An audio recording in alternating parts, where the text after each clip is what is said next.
बिहार की सियासी हलचल को लेकर बीजेपी में बड़ी बैठक हुई है। सूत्रों से जानकारी मिल रही दरअसल कि इस मुद्दे को लेकर के गृह मंत्री अमित शाह समेत पार्टी के राष्ट्रीय अध्यक्ष जेपी नड्डा, इसके अलावा जो पार्टी के नेता उनके बीच चर्चा हुई है और ताजा हालात को लेकर डिस्कशन किया गया है। स्थानीय नेताओं से फीडबैक लेने की बात भी सामने आ रही है। पीएम मोदी, शाह और नड्डा ने इस मुद्दे को लेकर बैठक की है। बिहार की हलचल को लेकर के ये बैठक की गई है। करीब 3 घंटे ये बैठक चली है। इसी के साथ ये भी बताया जा रहा है दरअसल कि इस मुद्दे को लेकर के बिहार के नेताओं से चर्चा भी की गई है, फीडबैक भी लिया गया। यानी कि जहां एक तरफ खबर ये आ रही कि बिहार में सब कुछ ठीक नहीं है, तो वही दूसरी ओर बीजेपी की नजर है बिहार की सियासत को लेकर। और शायद यही वजह है कि 3 तमाम बड़े नेताओं के बीच, जो दिग्गज नेता है उनके बीच बिहार की हलचल को लेकर बैठक हुई है। और बिहार की सियासत में एक और बड़ी खबर आपको बताते हैं। सूत्र ये बता रहे हैं कि केंद्रीय गृह मंत्री अमित शाह और यहां पर नीतीश कुमार के बीच में बातचीत हुई है। बिहार में जिस तरीके से सियासी हालात बने हुए हैं उसको लेकर के ये बातचीत हुई है। सूत्रों का कहना ये भी है कि सियासी हालात में दोनों में 48 घंटे के भीतर बातचीत हुई है। और उसके पहले जिस तरीके से रोहिणी आचार्य के ट्वीट सामने आए, हालांकि उन्होंने हटा दिए हैं, लेकिन सीधे तौर पर यहाँ जो तंज कसा जा रहा था वो सीएम नीतीश कुमार पर ही कसा जा रहा था। और अब ऐसे में खबर ये आ रही है कि बिहार में उठापटक का दौर और तेजी से बढ़ रहा है। खबरें ये भी बता रही हैं कि यहाँ केंद्रीय गृह मंत्री अमित शाह और नीतीश के बीच में बातचीत हुई है। और हमारे साथ जुड़ गए एग्जीक्यूटिव एडिटर ऐश्वर्या कपूर। ऐश्वर्या, देखिए जिस तरीके से अब माना जा रहा है कि बिहार में कुछ भी ठीक नहीं है, महागठबंधन में फूट को लेकर के चर्चाएं जोर पकड़ रही हैं, बीजेपी की पैनी नजर भी है, क्या ताजा हालात और जानकारी? जी हाँ बिल्कुल, लेकिन उससे भी बड़ी खबर जो इस समय निकल के आ रही है वो ये कि कल प्रधानमंत्री नरेंद्र मोदी ने 3 घंटे की जो बैठक हुई है उसमें सिर्फ 3 लोग शामिल थे। प्रधानमंत्री खुद, बीजेपी के राष्ट्रीय अध्यक्ष जगत प्रकाश नड्डा और देश के गृह मंत्री अमित शाह, यानी the top brass of the BJP, Bharatiya Janata party की जो टॉप ब्रास है, देश के प्रधानमंत्री, गृह मंत्री और बीजेपी के राष्ट्रीय अध्यक्ष, जो कि साफ बताता है कि ये सरकार की बैठक नहीं, ये बैठक बीजेपी की थी, उसमें हमारे को बताया जा रहा है। वैसे तो कई महत्वपूर्ण मुद्दों पर बात हुई, लेकिन जो एक बात जिस पे करीबन 90 मिनट से ज़्यादा बात हुई वो थी बिहार की डेवलपिंग पॉलिटिकल सिचुएशन, यानी जो बदलता राजनीतिक समीकरण है बिहार में उसको लेकर बात हुई है। और अगर सूत्रों की माने तो उस बैठक से पहले, यानी कल की बैठक से पहले, गृह मंत्री अमित शाह और बिहार के मुख्यमंत्री नीतीश कुमार की एक टेलीफोनिक कॉन्वर्सेशन हुई है। कहाँ, कब, कैसे, उसके स्पेसिफिक्स अभी तक नहीं आए हैं, लेकिन बात हुई है। और ये बहुत महत्वपूर्ण है कि the prime minister has taken the stock. प्रधानमंत्री ने बिहार की जो डेवलपिंग पॉलिटिकल सिचुएशन है उस पर ये बैठक की है। और कल जो 3 घंटे की बैठक में अगर 90 मिनट प्रधानमंत्री, गृह मंत्री और जगत प्रकाश नड्डा के साथ बिहार की डेवलपिंग सिचुएशन पे निकालते हैं तो ये बहुत ज़्यादा इंपॉर्टेंट है, क्योंकि कल जो खबर आई थी कि जेडीयू के 45 में से 24 छिटकने को तैयार हैं, कांग्रेस के 11 और सीपीआईएम एमएल के 9 विधायक अपनी अपनी पार्टियों से अलग होने को तैयार है। और अगर ऐसा हो जाता है तो नीतीश कुमार की सरकार माइनॉरिटी सरकार बन जाएगी। ऐसे में क्या नीतीश कुमार आरजेडी से अलग हो सकते हैं और क्या बीजेपी इस प्रेजेंट सिचुएशन में नीतीश कुमार का हाथ थामेगी? क्योंकि Nitish Kumar has proved one thing, उनका नाम पहले किसी ज़माने में सुशासन बाबू के नाम से वो जाने जाते थे, लेकिन अब वो सिर्फ एक अपॉर्चुनिस्ट लीडर के तौर पे बिहार की जनता के बीच में जाने जा रहे हैं कि जब मन किया बीजेपी के साथ आ गए, जब ठीक नहीं लगा तो लालू के साथ चले गए, और जब जिसके साथ नहीं होते हैं उसी को गरियाते हैं। तो अब ये बहुत महत्वपूर्ण है। और कल ये बैठक सूत्रों के हवाले से इसी पे थी कि क्या बीजेपी को नीतीश कुमार के साथ कोई अलायंस करना चाहिए, क्या बीजेपी 24 के इलेक्शन से पहले नीतीश कुमार के साथ अलायंस करेगी? सूत्रों की माने तो बिल्कुल नहीं। नीतीश कुमार अगर बिहार में लीडर बने रहे तो बीजेपी बिल्कुल भी वो अलायंस नहीं करेगी। बहरहाल उस पर भी स्पेसिफिक्स आने बाकी हैं। जो ये 2 बड़ी महत्वपूर्ण खबरें हैं कि कल 3 घंटे प्रधानमंत्री की बैठक में बिहार के ऊपर बात हुई है, 90 मिनट से ज़्यादा, जिसके अंदर गृह मंत्री और बीजेपी के राष्ट्रीय अध्यक्ष दोनों शामिल थे। और उस बैठक में आने से पहले गृह मंत्री अमित शाह की बात नीतीश कुमार से हुई है। और ये बहुत इंपॉर्टेंट है, क्योंकि जिस तरह से आप देख रहे हैं लालू प्रसाद यादव के परिजन ट्वीट करते हैं, फिर ट्वीट हटा देते हैं। और अभी एक और ब्रेकिंग न्यूज़ आ रही है, नीतीश कुमार का झारखंड दौरा रद्द हो गया है। नीतीश कुमार को झारखंड जाना था, उनका झारखंड दौरा रद्द हो गया है। सो नीतीश कुमार पटना नहीं छोड़ रहे हैं। नीतीश कुमार ने झारखंड दौरा अपना रद्द कर दिया है। वो समझ रहे हैं कि सिचुएशन बहुत वॉलेटाइल है।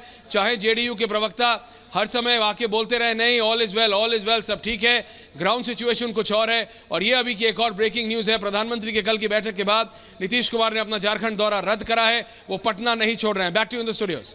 वो पटना नहीं छोड़ रहे हैं, उन्होंने अपना दौरा रद्द कर दिया। बहुत शुक्रिया आपका तमाम जानकारी के लिए। और यही निर्देश उन्होंने अपने विधायकों और मंत्रियों को भी दिए थे कि पटना नहीं छोड़ना। इसी के साथ एक और बड़ी खबर आपको बता देते हैं, जहां रोहिणी आचार्य ने यहां पर डिलीट कर दिया है अपना पोस्ट और इशारों में नीतीश पर साधा था निशाना। मामले के तूल पकड़ने पर पोस्ट हटाया। बिना नाम लिए लालू यादव की बेटी रोहिणी आचार्य ने नीतीश कुमार पर तंज किया। एक के बाद एक 3 ट्वीट किए थे, लेकिन जैसे ही सियासत गरमाई वैसे ही रोहिणी आचार्य ने ट्वीट यहां पर डिलीट कर दिया। दूसरे जेडीयू के नेता है जो ये कह रहे हैं कि आखिरकार हम इस बात को अपने ऊपर क्यों ले, जहां इंजन जाएगा वहां बोगी जाएगी, ये कहते हुए नजर आ रहे हैं जेडीयू के नेता।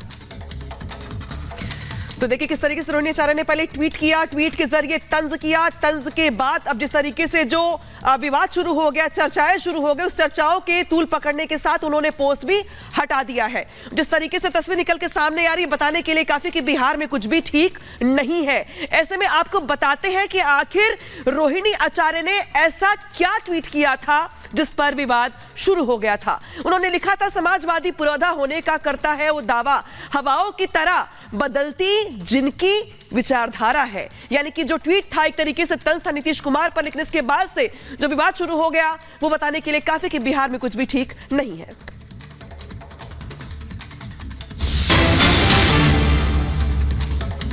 और इसी के साथ एक और बड़ी खबर आपको बताते हैं, जेडीयू के मंत्री मदन सहनी का बयान भी सामने आया है। रोहिणी के ट्वीट पर जेडीयू ने ही ये कहा है, उनकी तरफ से सियासत जब बढ़ने लगी तब ये कहा गया है मदन सहनी की तरफ से कि हम इसे अपने ऊपर क्यों ले। नीतीश ने कभी परिवारवाद नहीं किया, जिधर इंजन वहां बोगी जाएगी, ये भी जेडीयू के नेता यहां पर कह गए हैं। बड़ी बात कह गए हैं कि जहां इंजन जाएगा वहीं बोगी भी जाएगी।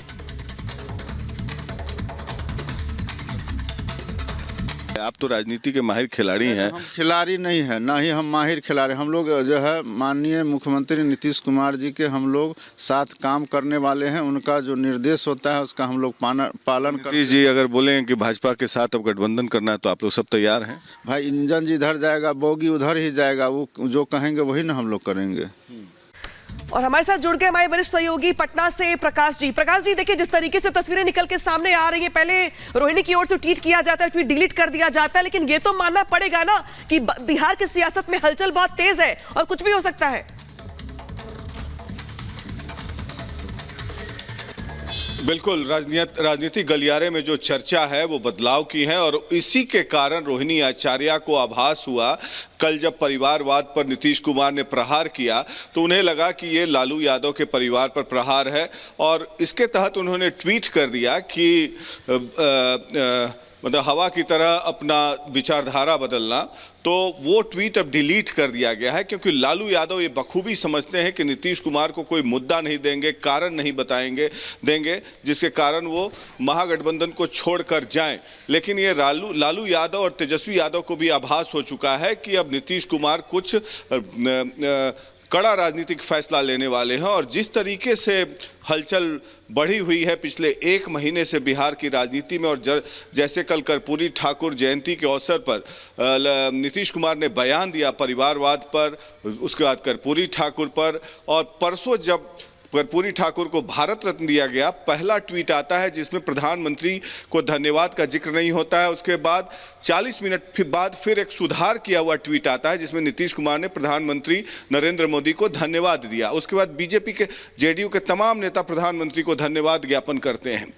अब जैसे कि जानकारी आ रही है कि दिल्ली में बैठक हुई है, बीजेपी भी नापजोख कर रही है कि क्या फ़ायदा है, राजनीतिक फ़ायदे क्या हैं जेडीयू के साथ जाने में। और इधर जेडीयू के भी कई नेता जो नीतीश कुमार के खासम खास हैं वो काफ़ी कॉन्फिडेंट है इस बात को लेकर कि कुछ बदलाव होना है। अब ये देखने वाली बात होगी कि कब होगी ये बदलाव, क्योंकि 4 तारीख को प्रधानमंत्री नरेंद्र मोदी का दौरा है बिहार में, पूर्वी चंपारण जिले में। अब उसके पहले क्या होता है, क्योंकि सारे पॉलिटिकल गणित होते हैं इसमें, सीट शेयरिंग का होगा या बीजेपी को फ़ायदा है नीतीश कुमार को लेने में या नहीं है, नीतीश कुमार को क्या नफ़ा नुकसान है, ये सब सारे जोड़ घटाव होने के बाद भी कोई राजनीतिक समीकरण बनता है। लेकिन मसला साफ है कि लालू यादव और नीतीश कुमार के बीच में दूरी काफी बढ़ गई है, जिसे पाटना मुश्किल है, क्योंकि वो तमाम राजनीतिक कार्यक्रम, गवर्नमेंट की बैठकें, उसमें सब में ये बातें दिखती हैं कि राष्ट्रीय जनता दल, जो कि तेजस्वी यादव अभी डिप्टी सीएम है, और नीतीश कुमार में काफी दूरी बढ़ चुकी है। प्रकाश जी, अंदर खाने से जो खबर आ रही है कि जेडीयू के कई विधायक है जो छिटक करके आरजेडी में जाने की तैयारी कर रहे हैं, तो क्या यहाँ पर भाप गए हैं नीतीश कुमार कि अब वो अल्पमत में आने वाले हैं? अच्छा होगा कि महागठबंधन को टाटा बाय बाय करके एनडीए में जाकर के एक बार फिर से ज्वाइन कर लें।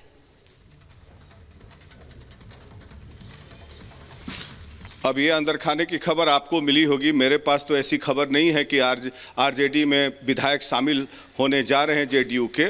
आपको कुछ पुष्ट खबरें होंगी जिसके तहत आप टीवी पे बोल रही हैं ये, लेकिन जहां तक कि एंटी डिफेक्शन लॉ है, जेडीयू के 45 विधायक हैं, उनमें से 30 विधायकों की संख्या चाहिए डिफेक्ट कराने के लिए।